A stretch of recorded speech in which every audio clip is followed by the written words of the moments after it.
공공외교란 무엇일까요? 전통적인 경제적, 군사적 정부 간의 외교가 아니고요. 기술 발전의 매체 변화를 통해서 1940년대에 미국이 먼저 시작한 소프트 파워, 그러니까 매력을 끄는 힘을 갖는 것을 공공외교라고 합니다.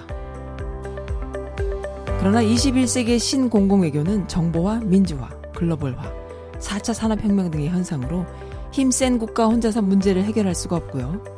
서로 협력해서 대중이 참여하는 외교를 신공공외교라고 하는 것이죠.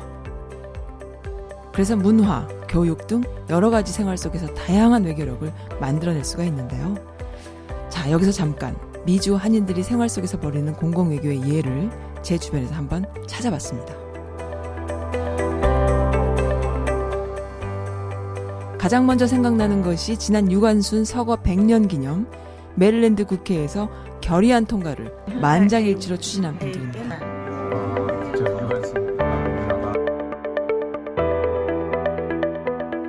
그리고 얼마 전 워싱턴 한가운데서 열렸던 한국 여성 독립운동가 초상화 전시회. 또한 메릴랜드 코리아타운을 만들기 위해 왕성한 기부 활동이 벌어지고 있습니다. 소녀상을 건립하고 밤낮 없이 지키시는 시민분들도 계시고요. 주미대한제국공사관을 복원하고요. 전시관으로 공개해서 한국의 역사를 알리는 분들도 계십니다.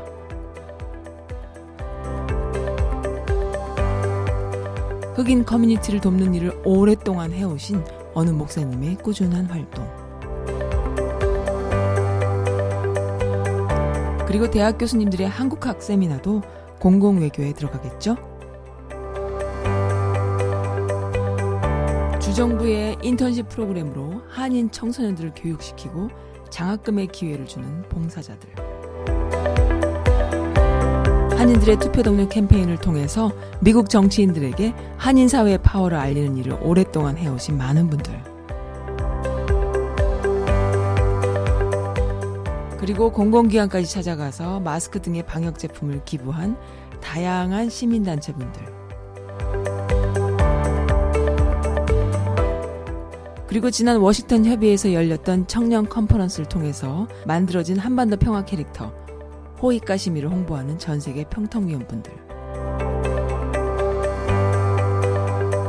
그런데요, 이러한 동포들의 다양한 활동을 자세히 들여다보면요, 한 가지를 알 수 있는 게 있어요.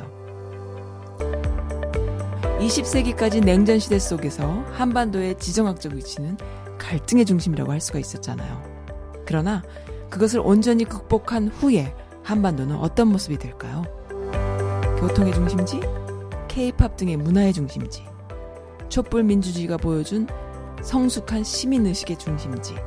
그러니까 공공외교 컨텐츠의 세계적인 중심지가 된다는 것이죠. 감히 말씀드리자면요, 20세기 공공외교의 시작은 미국이었지만요, 21세기 신공공외교의 중심은 한반도가 아닐까요? 갈등과 분단의 한반도가 평화의 한반도로 전환할 수만 있다면 평화의 매력으로 끄는 힘을 가진 위대한 곳이 되는 것이죠. 그런데 꾸준히 시민들이 운동을 하면서 뭔가 달라지는 걸 보니까 아, 정말 하면 할 수 있구나.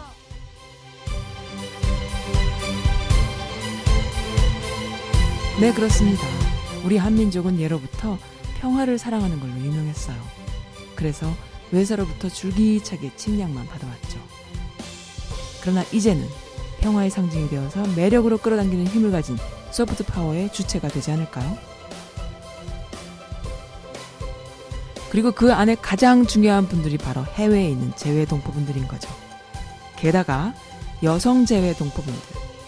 여성은 평화다라는 말이 의미하잖아요. 한국 여성이 하는 한반도 평화를 알리는 공공외교야말로 이 시대의 소프트 파워의 핵심인 거죠.